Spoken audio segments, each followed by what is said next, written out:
Morning, everyone. It's so great to be here. Magnificent day. I'm Ned Friedman, the director of the Arnold Arboretum of Harvard University, and I'm delighted to welcome Mayor Wu, Chief White Hammond, Commissioner Woods, and our colleagues from across Boston Parks and Recreation to our landscape here at the Arnold Arboretum today. This is one of many collaborations that we have between the Arnold Arboretum of Harvard University and the city and its parks. And we are delighted to be here because there's going to be an incredible announcement by the mayor about what we can do to have a great urban tree canopy. So,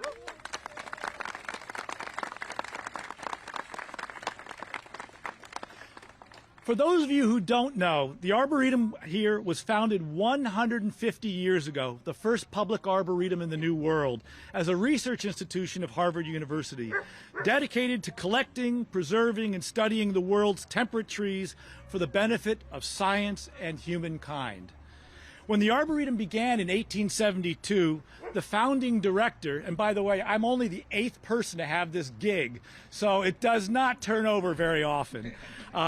Charles Sprague Sargent decided that he would go around the world and collect as many of the world's trees to be brought to Boston, to be shown to anyone who wanted to see the world's biodiversity, and we would study the science of trees here at the Arnold Arboretum. And so this old sheep pasture, this bare land 150 years ago, was populated with young trees, not unlike what you see here. And now look behind you. That tree right here will become that tree right there.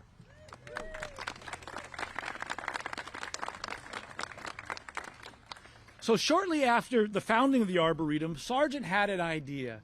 It wasn't going to be enough for us to be a tree museum, a science institution.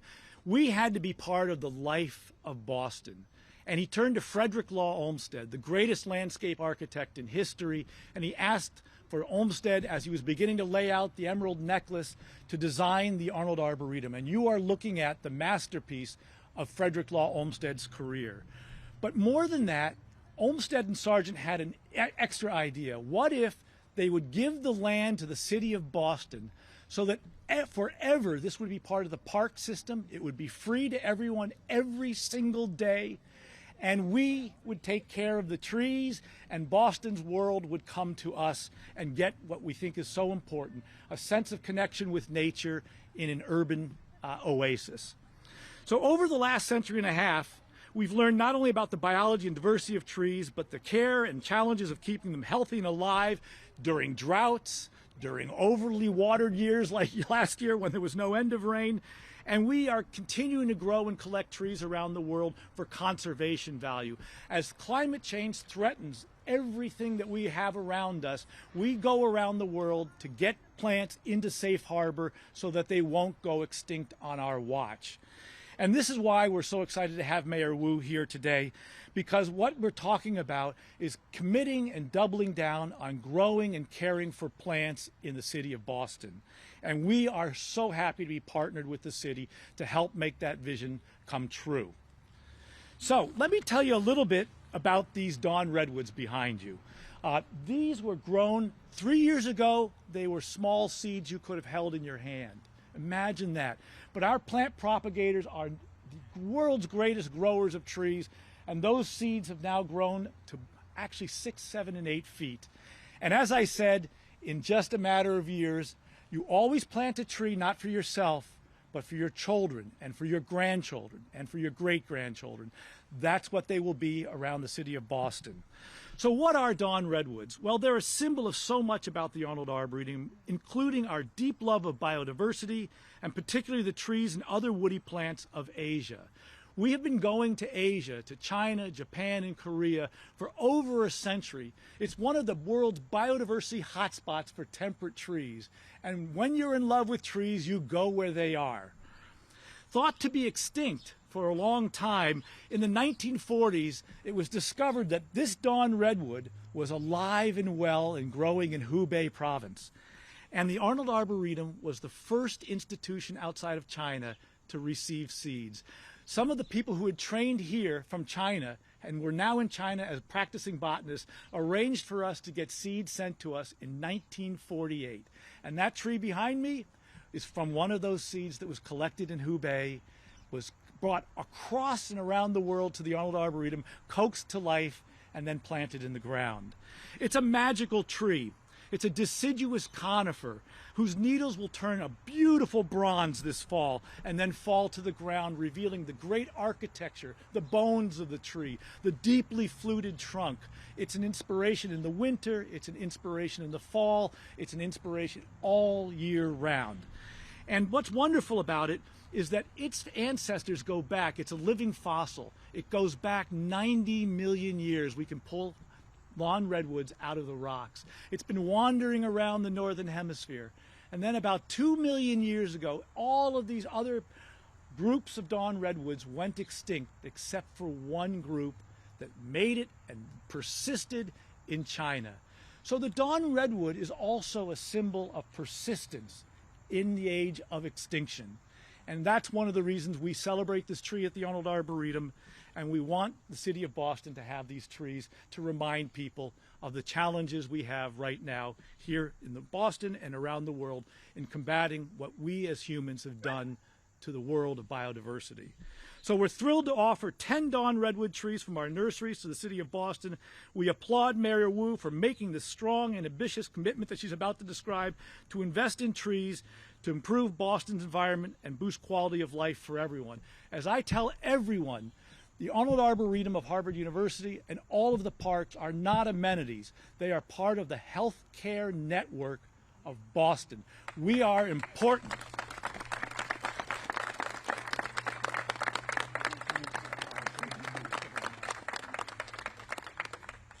Good morning. I'm always excited when we get to celebrate the great work that's happening in our city and the incredibly hard work of teams at the City of Boston. But today I'm really, really excited. This is the place that my family comes for sanctuary. I can't even count how many hours the kids and my husband and I wander around the various pathways or make our ways up to the tops of hills to look out into the city skyline, or just to sit and be when you can smell lilacs or you can walk through. There's a couple of the dawn redwoods also grouped a little bit in there, and the kids love to just sit in the cool shade. They're parts of this incredible space where you can feel to your bones the impact of these incredible trees. You can walk on a path and all of a sudden feel chilly, a huge temperature difference, because you've entered into a space that the trees have cleaned the air and cooled down the temperatures. And we need that very much today all across the world, but in the city of Boston, this is our best green technology to fight heat, to make us resilient, and to make our communities beautiful. I grew up in trees, and it probably says more than I should be saying about how nerdy and lonely I was in parts of my childhood. But in an immigrant family, oftentimes the first thing I'd do when I would get home would be to scramble up that one tree in our backyard that I loved, and to get a sense of the world from a different perspective and to feel connected to these majestic beings that have been around for so many years. Even today, as I'll walk our two boys to school sometimes, there's a huge sycamore tree that is right, probably 150 years old, right on Poplar Street, and we always take the time and just give a little high five to our tree as we go by, and one that has been protected from development as it was under threat with a renovation and reconstruction of a new building there. And that experience, what Ned described of planting a tree for the next generation and the generation after that, you're also entrusting care of our natural environment and the responsibility that we've inherited from those who've come before us to ensure that all the pieces we're trying to balance of creating homes so more people can afford to stay in our city, of ensuring that we are putting in the infrastructure that's necessary, that at the same time we recognize the value and the necessity of green infrastructure and the gifts that generations before have left us. Okay, sorry, I didn't even get into my actual prepared remarks yet. I'm so excited. Today we're here to mark a fundamental shift in how we as a city manage our trees and our tree canopy. We know how critical trees are to our communities, cleaning our air, improving mental health, creating healthier, safer streets, and keeping our neighborhoods cool as we experience hotter and hotter summers. This is especially important as we consider the disparities in extreme heat in our city and what that means for public health. Median temperatures have been measured in parts of Roxbury as above 100 degrees Fahrenheit, while across town, parts of West Roxbury are almost 10 degrees cooler than that. And it's due to the choices we've made in what infrastructure we build, what green space we nourish, and which trees we plant. West Roxbury has roughly 17% more tree canopy than Roxbury, and so we know the numbers as they bear out citywide. With all this in mind, earlier this summer, the City of Boston brought together some of Boston's tree advocates and urban forestry stakeholders, and we are blessed to have so many in Boston, to brainstorm ways to protect and expand our tree canopy. Since then, our Environment, Energy, and Open Space Cabinet team under Chief Mariama White-Hammond has been working across departments and in close collaboration with community partners to chart a new course for our trees. That course is detailed in our brand new urban forest plan, which is newly released and announced today. The plan is the first of its kind in Boston and establishes a roadmap for the preservation, cultivation, and expansion of our urban forest over the next 20 years.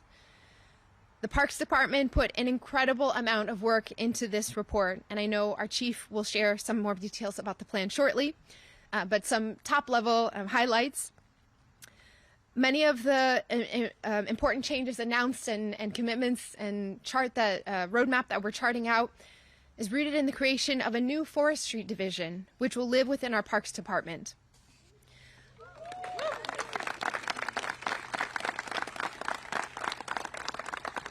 The division will grow from the current 3 staff members who are now working around the clock and more to care for Boston's 38,000 street trees and parks to 16 full-time staff.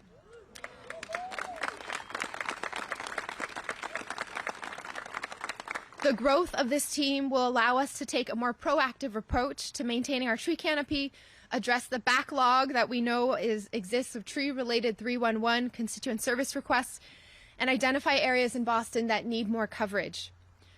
The plan also highlights and documents the disparities that we still see in our urban tree canopy, even as we've been measuring for over a decade now. In the coming months, we'll be releasing specialized neighborhood plans for those neighborhoods where we know that tree canopy is particularly limited. Chinatown, East Boston, Roxbury, and Allston-Brighton. Thank you. We're also investing in our forestry career pipeline through the incredible PowerCore Boston team, some of whom are standing here with us today, and our new Youth Green Jobs program. Earlier this week, our first cohort of PowerCore students began their curriculum around tree work, and we'll hear from DeAndre shortly on that. And finally, we're committed to deepening our partnerships with the many private and nonprofit groups like the Arboretum who provide critical care to our trees across the city. I wanted to say a little bit more about our baby dawn redwoods here as well. These are treasures and jewels that the Arboretum has shared with the city of Boston. These living fossils will be a tangible reminder of what's possible, the type of research and innovation and care for the future that this city has always embodied. We are passing on, and we'll be looking for spaces to ensure that they are deeply rooted in our park system and in our other public spaces. So thank you so much to the Arboretum for nurturing these remarkable trees and for sharing them with all of us as this beautiful, beautiful space. One note, one of my favorite parts of the relationship between the City of Boston and the Arboretum is about the sense of time and the vision into the future that we should be planning for. We often hear about city plans talking about, here's what will get done in 2 years or 4 years, and we need that short-term accountability. Sometimes we plan out to the year 2030 or 10 years, 20 years into the future. When the founders of the Arboretum and Harvard and the city of Boston got together, they signed an agreement for 1,000 years for the care and preservation of this space and what would result from that, generations into the future. And so that is some of the ethos that we hope to infuse through our baby treasures and through our young people in Power Corps to carry on and pass on. We're also in a moment where actions like this are a tangible reminder of hope in what feels like incredibly desperate and urgent times. We are a city that is doing everything we can to build community here, to create opportunity, to break down silos, to repair past harms.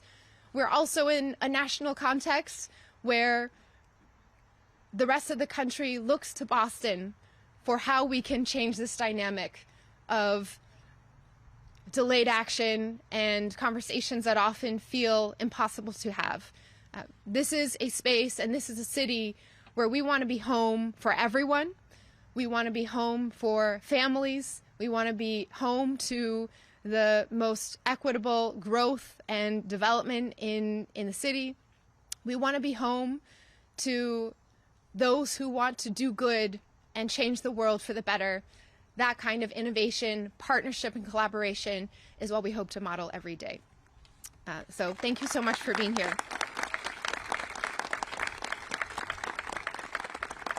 Un poco en español. Estamos aquí para marcar un cambio fundamental en cómo la ciudad cuida nuestros árboles. Sabemos lo importantes que son los árboles para nuestras comunidades. Limpian nuestro aire, mejoran la salud mental, crean calles más sanas y seguras y mantienen nuestros barrios frescos mientras tenemos veranos cada vez más calurosos. Ese último punto es especialmente importante si tomamos en cuenta las disparidades de calor extremo en nuestra ciudad y lo que ello significa para la salud pública. Con todo esto en mente, a principios de este verano reunimos a algunos de los activistas de los árboles de Boston y a los interesados en la protección de los bosques urbanos, muchos de los cuales se encuentran hoy aquí, para compartir ideas sobre las formas de proteger y ampliar nuestras coberturas de árboles. ¿Sí? Desde entonces, nuestro equipo del Gabinete de Medio Ambiente, Energía y Espacios Abiertos de liderazgo de jefa, Reverend Mariama Whitehammond, ha trabajado en todos los departamentos en colaboración con los socios comunitarios para establecer un nuevo camino para cuidar nuestros árboles. Ese camino se detalla en nuestro Plan Forestal Urbano, publicado esta mañana. El plan es el primero de este tipo en Boston y establece una estrategia para la conservación, el cultivo y expansión de nuestro bosque urbano en los próximos 20 años. Muchos de ellos se basan en la creación de una nueva división forestal que vivirá dentro de nuestro departamento de parques. La división pasará de los 3 miembros de personal que actualmente trabajan las 24 horas del día para cuidar los 38,000 árboles de las calles de Boston a 16 miembros. El crecimiento de este equipo nos permitirá adoptar un enfoque más proactivo para el mantenimiento de nuestros árboles, abordar el retraso de las solicitudes de 311 relacionadas con los árboles e identificar las zonas de Boston que necesitan más cobertura.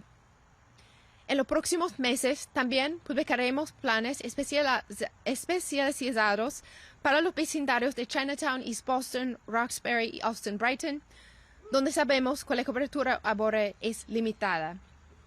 También estamos invirtiendo en nuestra trayectoria profesional en el sector forestal a través de Power Corps Boston, nuestro nuevo programa de empleos verdes para jóvenes.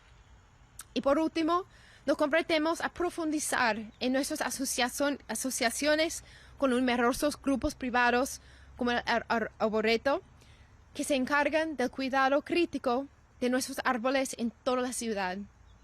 En un acto de enorme generosidad, el Arboretum ha regalado a la ciudad de Boston las 10 secuoyas que ven hoy aquí. Esos árboles son muy especiales, conocidos como fósiles vivientes, porque durante mucho tiempo se pensó que estaban extinguidos. Esos árboles son un tesoro que estamos encantados de poder compartir con nuestras comunidades de Boston. Muchas gracias al Arboretum por cultivar estos extraordinarios árboles y compartirlos con todos nosotros. One final note I just want to make, and this is a conversation that we've been having we had a retreat yesterday with our cabinet and throughout our departments. It is wonderful to have big announcements and to celebrate the plans that are ahead, but the real work of city government is in the implementation and the execution that can only happen with your continued partnership and work. And so this is a moment for all of us. We need your help. These positions have been officially created and funded and are in existence, but we need to fill them. And we are asking for your help filling many, many positions across the city of Boston. As with every other industry, we're experiencing labor shortages. And if you all know someone who knows someone who knows someone who might be interested, there are incredible training opportunities. We want to ensure that our Power Corps, who you'll hear from shortly, is known as an opportunity across all of our community as well. This is a moment when it's really important to get the little details right. And so we need your help. We need your partnership. Hold us accountable and keep pushing us to implement these new ideas and come to the table as well. So thank you so much. Our run of show next. I'm going to read it once so you don't have to hear from me again throughout this program. I'm going to pass it next to Dr. Atia Martin, Board Chair for Speak for the Trees and a member of the Urban Forestry Plans Equity Council, who will be followed by our amazing Chief, Reverend Mariama White-Hammond, then Power Corps member DeAndre Green Sanders, and then we'll hear from our partners on the City Council, City Councilor Kendra Lara and Kenzie Bach. Thank you.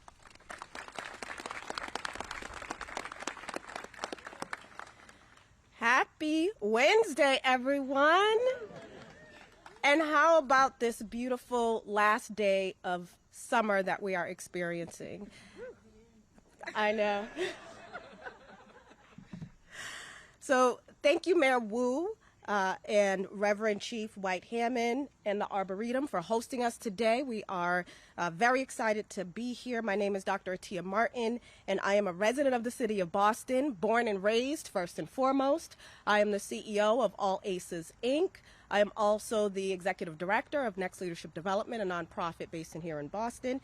And as was mentioned, I am the board chair for Speak for the Trees. And for yes. And for folks who don't know, David, the executive director, is hiding over there. So anyone who wants to connect, we'll make sure that that happens. That said, I was also a member of the Urban Forest Plans Equity Council as part of the larger Community Advisory Board. And with that, we focused on creating a healthy environment for residents through equitable conservation and expansion of Boston's tree canopy.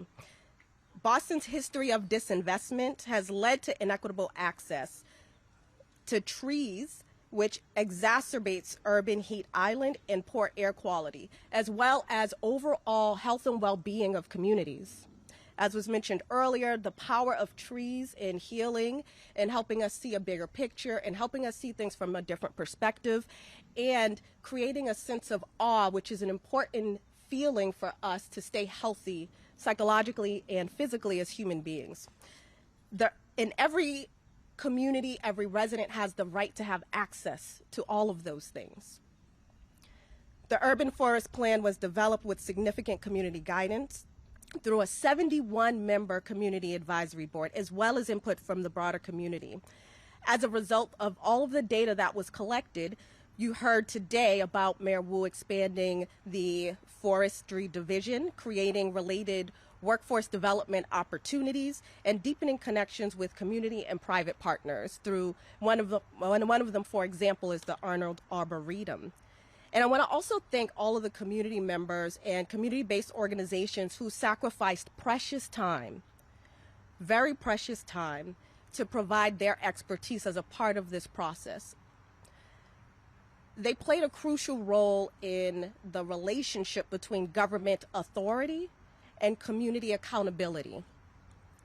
And I also, on that same vein, want to say thank you to those who are advocating here today on behalf of Crane Ledge Woods. Thank you. I see you. We see you. Thank you for all of the work that you're doing to support the community. The UFP was created with a community-inspired approach, MUFP, Urban Forest Plan, to equity that is headed in the right direction on the highway of justice. I'm looking forward to the continued swift action to carry out the community's recommendations. And as always, I'm sending lots of love, hope, and intentional action to each and every one of us. Thank you.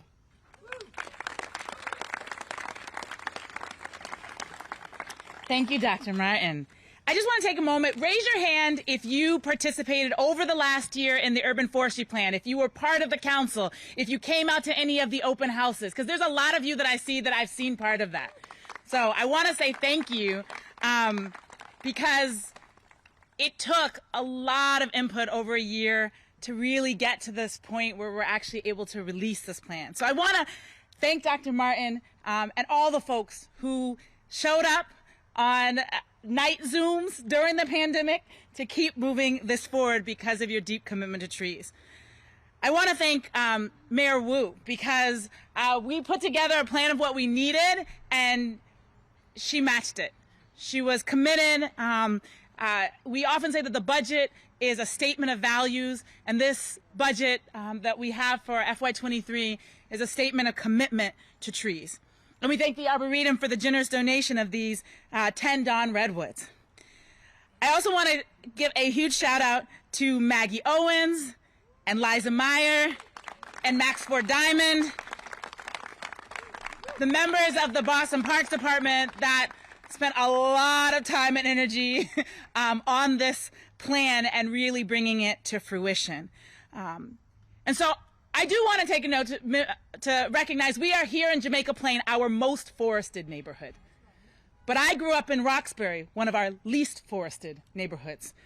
I grew up on a street where we didn't have any street trees. They were all in our front yards or backyards. And I remember as a child climbing a tree that then was pushing into the foundation of our house. And I remember they told us we had to take it down. And the sadness I felt, because I had this idea that I was going to build a tree house. Now, looking back at it, I'm not sure that was ever really going to work out exactly. But the ability to climb that tree was a part of our childhood, and the stump remained there for years. The truth is that there are deep inequities in our city, and that Dr. Martin alluded to this, all of the work that really went into mapping where our trees are and where our trees are not. And so this release of the Urban Forest Plan is not the end of the process. It's a moment in the process where we're releasing and making it transparent and giving everybody a clarity about what we now need to do to change this, to get to the point of much deeper social equity and environmental justice. As we all felt this summer, climate change is not coming, it is here right now. And so this report takes a hard look at Boston's history of disinvestment and helps us to begin to chart a path to a new way of doing our work around trees. Now, there are a bunch of strategies, and I really hope you guys will take the time to read it. So I will say this, we do have a really long report, and some of you will dig all the way in. But if you aren't willing to quite go that far, we also have set up their website to really push on those core strategies and give you an opportunity to click around and see where you want to read deeper. There's a bunch of things that we need to look at in terms of where we focus on planting. I do want to raise one of our key challenges is that in addition to planting new trees, we need to do more to change the fact that we have a nearly 40% mortality rate on our trees between 0 and 7 years. We've got to turn that around. So the creation of this forestry division is a important and necessary step that comes right out of the urban forest plan. It said directly we didn't have the resources we needed to make the level of impact, and now we have so much more. So I'm really excited, and I thank the mayor for putting out that point. Getting the job posted is only one part. Getting them filled is the more important part. So we really, really, really hope you're at a dinner party this weekend. Mention trees. If you see somebody on the side of the road working on trees, tell them, have you ever considered applying for the for the jobs in the Urban Forestry Division at the City of Boston? We really, really do need your help because we've had challenges in the past attracting and retaining people. And I will say, we have also amplified the salaries from what they were before, making us more competitive with other places around the city. So we really could use your help. But I do want to mention two things that I think are really exciting. So first of all, many of you have participated generously in the development of the Urban Forest Plan. But you also know that 60% of our tree canopy is on private land, not just public land. And so we're going to do, the Forestry Division is going to do a great amount of work on our public lands, but we still need to address our private land work. And so we are releasing an RFI that's asking you to join us again, and let's have a deeper conversation, particularly on private land. We've been looking at a model that comes out of the city of Montreal.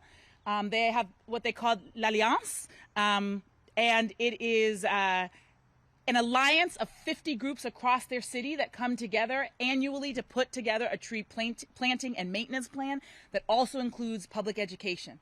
So we believe that that's a great model for us to develop, and rather than just developing it and then asking people to apply, we actually are asking that you sit with us. It's not going to be a long process. I want to just say that because we want to get it moving quickly.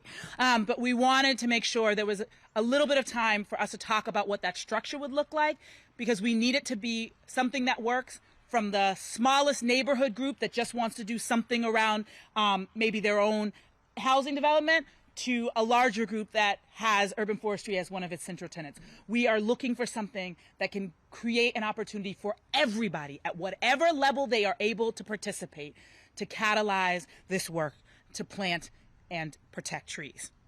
And finally, I want to take this moment to, for those of you who know me, there's a lot of things on my plate. I got a few different departments, and I love the work that I do, but there is nothing that I have done in my last year and a half that means as much to me as working to establish PowerCore. As I mentioned, I grew up in Roxbury, in one of our least forested neighborhoods, and with all honesty, there were lots of places that had lots of trees that did not feel accessible to my community. It did not feel like when we went there, people would receive us, and the whispers and the things that happen when people don't believe you belong somewhere. And when I came in, I knew that the work we need to do around environmental justice means we have to put at the heart those communities that have been left out. And PowerCore is a program that allows young people 18 to 30 to deepen their knowledge of our environmental challenges and to be able to serve on the front line of turning things around. So they have been working, tirelessly, pulling invasives all throughout the city. You may not have noticed. They can tell you exactly what invasives are out there, why you need to make sure that the berries don't drop. If you've been to the Boston Nature Center and you go there regularly, you will notice a big difference because there has been a lot of knotweed removed and a lot of invasives that they've addressed. But this week, they begin what was the heart of this program, which is their tree training. And I'm looking forward. I'm going to go to that chainsaw training when you guys do it. But I want to take this opportunity to thank them, to lift them up. This is our director of PowerCore, Dave O. Jefferson.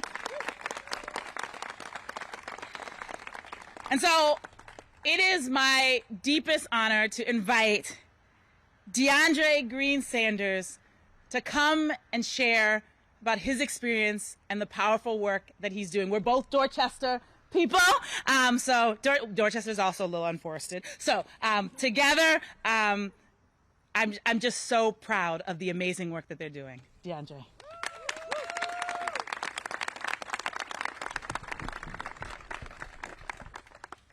Good morning, guys. I got a loud voice, so I don't know if y'all can hear me. I'm probably most likely louder than a speaker, but I want to say, first give another round of applause for Mayor Wu to open up the forestry and division to help get a lot of jobs going, especially for Power Coast Davo to start in Boston, especially Dorchester, the chief too as well, to get a lot of youth around my age. I know I look young, I'm 23, you know, but I look, right? I get old, I get younger. But our goal here is to get kids from 18 years old, 19 years old, because that's the future. That's where we're looking for. That's who we got to nurture right now, especially with the trees as all, because we're similar. As trees grow, humans grow. So with that being said, it's just like Power Corps, including younger kids, getting them the training, the OSHA 10. They get a lot of training, tree training. Like she said, this week we at UMass Amherst, Mount Ida campus, learning about trees, getting people certified into the work. Also, Power Course is like a 6-month program. I'm sorry if I'm mixing up my words. I'm kind of nervous up here. It's a 6-month program. It's Monday through Friday, 8 a.m. to 3 p.m. or 8:30 to 3:30. 80% of the time that we in the office is only 2 days. So 80% of the time that we in the field, we working with our hands, our feet, we're getting dirty. We planting invasive, we planting trees, pruning, we're using hand pruners, loppers, hand loppers. All the tools that you think that we not using, we're learning, we're trying to get to it. Another thing is attitude. Dorchester, we don't have a lot of trees. So like you don't see a lot of kids outside. I know it's dangerous out here in Boston, the city of Boston. We're doing our best to get it under control and everything, but there's not a lot of trees and not a lot of shady parts for kids to go outside and chill after when they've been running around, or if they want to go just chill with their friends after school, go to a park. There's not a lot of parks. There's not a lot of flowers, trees to have the air blowing around for them to have like that fresh breath of air. As if like we in the Arboretum right now, there's a lot of trees, a lot of plants, and that fresh air that we're feeling right now, that's what we need in our neighborhoods. And there's a lot of heat. As we been through experience, there's a heat wave going on. We need trees to cool it down, because if we don't cool it down, it's going to worsen up in our neighborhoods. So we're not about to survive out here, really. Not like survive, but it's going to be drastic. Like waters, you got to drink a lot of water, 2 times as much. It's going to be creating a lot of problems in other worlds, like other aspects. I have a member here too. We also work at landscaping. He has a landscaping business too. This is what the program offers, but not offer landscaping, but teaching you whatever you want to do in your life, what career you want to do. If you want to become a tree climber, planter, work at an arboretum, work here if you want to. There's a lot of jobs that Mayor Wu just opened up as well. The problem is filling it. We're doing our best to outreach. So this right here is the first stepping stone. It's a big stepping stone as well. We'll be working with the urban wilds in our neighborhoods. So just learning about the neighborhood as well you work. It's a dream come true, really. Like, you never know. You're learning about your neighborhood. You're learning about your city. Different areas, like Hyde Park, Rosendale, everything. Just like a city year up, if we're just like that program, nonprofit. So any donations or anything that you want to put, not like that, but it's already funded. But anything more can help out, especially within your neighborhood. Whatever you see, I believe MassGov or Mayor Wu was going to set up a website or whatever to put your opinions in there, whatever you want to change in the cities and everything. So my director probably will have more. Like I said, we 80% of hands-on, so I would love to plant these trees. I'm a type of person to get to work. I'm doing my best. Yeah. Thank you guys. Sorry.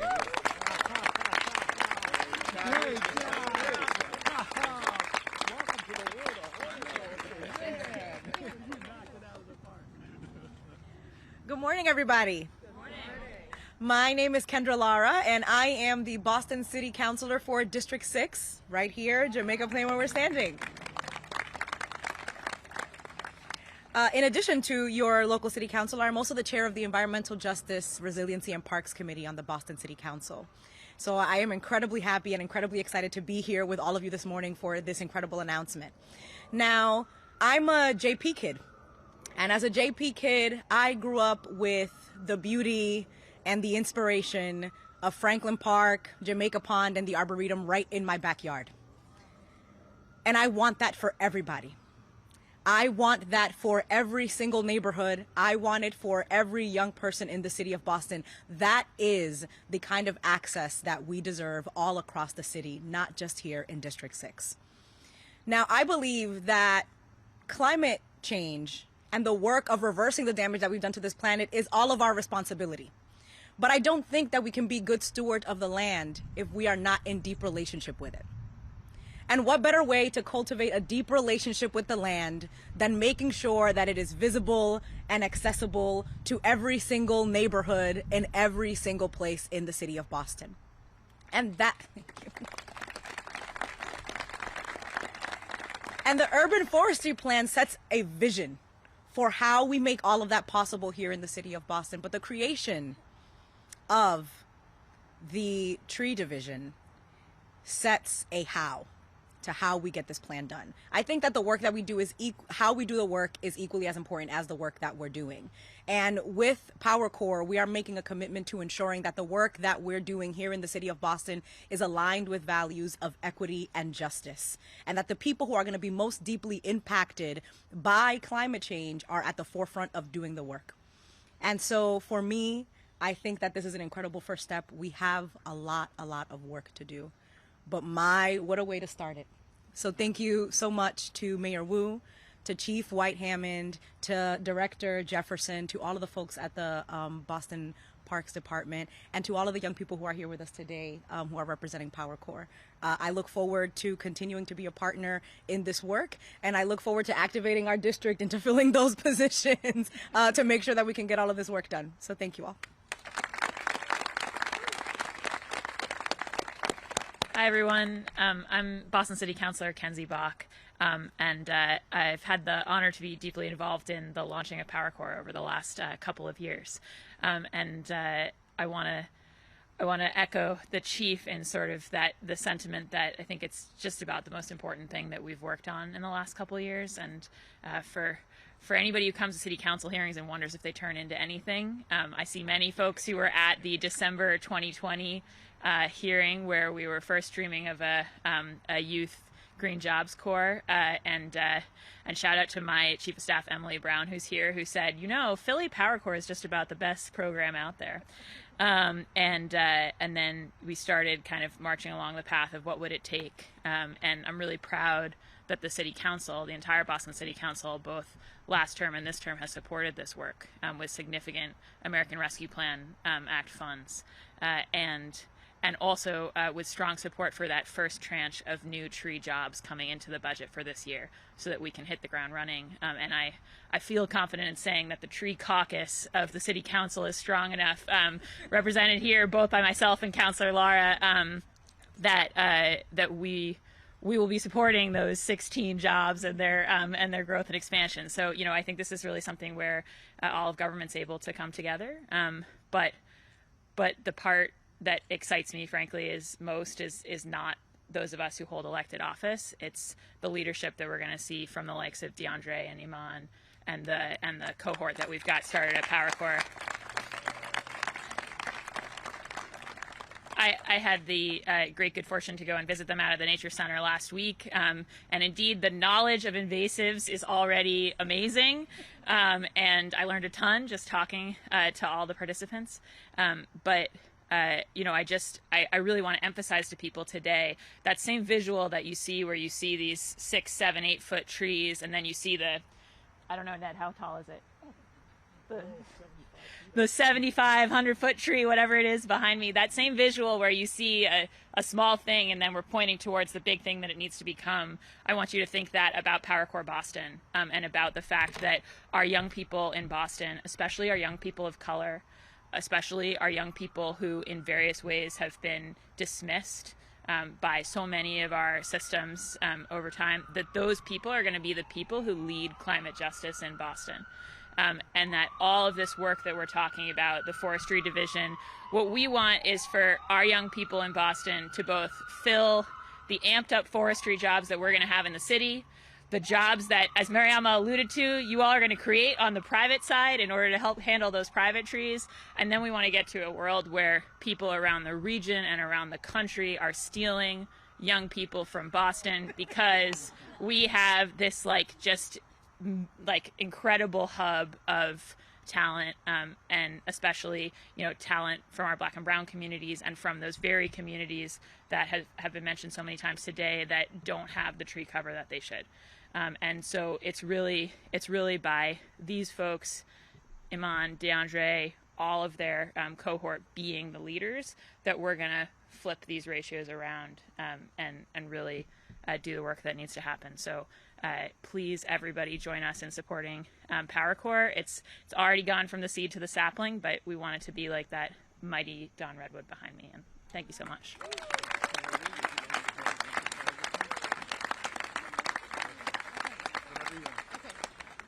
We're going to officially hang the tag, which I'm so excited about. But before that, are there any questions about the urban forestry plan, PowerCore, or our partnership with the Arboretum? If there's anything separate, we'll do it afterwards to the side. You're good? Yeah. Oh, first of all, Baby John, I think that's the name of the program. But do you know where any of them are going to go yet? We've started conversations, and there's a window in which these need to be properly planted. So that'll happen. It's not finalized yet, but we're doing a sweep, and particularly thinking about areas of the city that are underrepresented in terms of tree canopy and other spaces. You see how much space we need to plan for in 70 years. So it kind of limits it's not going to go in a sidewalk anywhere, but we're thinking about city parks and potentially schoolyards and other places that this could really be a signature piece. So do you want to add anything, Ryan? Or No, I mean, I will tell you, we already explored Malcolm X and it can't fit. Yeah, because there's so much rock underneath that we were so excited, but because of the ledge, it's not, the roots wouldn't be deep enough. But it looks like Harambe will work. So we're still working, but we're trying to get them spread out across the city in the places with our most significant heat, but in places we believe they can survive for 70 years, for 100 years. That's a maybe. That is on the list of possible exploration. So, but we have to get Max out to look at. We don't want to put them somewhere, get excited, and then find 20 years from now we didn't give them the good condition. So, yeah. What about Hyde Square and JP? Yeah, that is on the list of not deep enough to fit. Yeah, they're not going to be able to be street trees. I will say that because they're just. They need too much. People in my district would advocate that they go elsewhere. Yes. Is Boston's new urban forestry plan unique or a national first in any way? So I think yes and no. I mean, I think there are. We use actually consultants that have done this work in other parts of the country. I think where there's some unique is our heavy focus on bringing together the urban forest plan and the heat plans so that they're in conversation with each other. But I do want to say we have looked at other folks and we have learned a lot from them. So I want to definitely uplift that. What I will also say is I think in our desire to, one, center equity, and two, to produce a lot of materials that we could share with you, having looked at some others, maybe not quite as much transparency as we've been trying to foster. So yes, we're building off the legacy of many others, and I think we are also cutting some new ground. Both are true. Okay. All right. Thank you, everyone.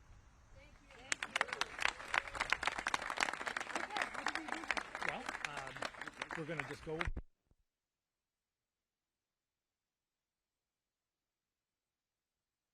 on all 16,000 of our trees, and Mayor Wu and I will do that. It's a gift from the Arnold Arboretum to the City of Boston in celebration of its urban forest plan, September 21, 2022. Metasequoia glyptostroboides, which is the Latin binomial for the dawn redwood, and the accession number, which will always let you know where it came from.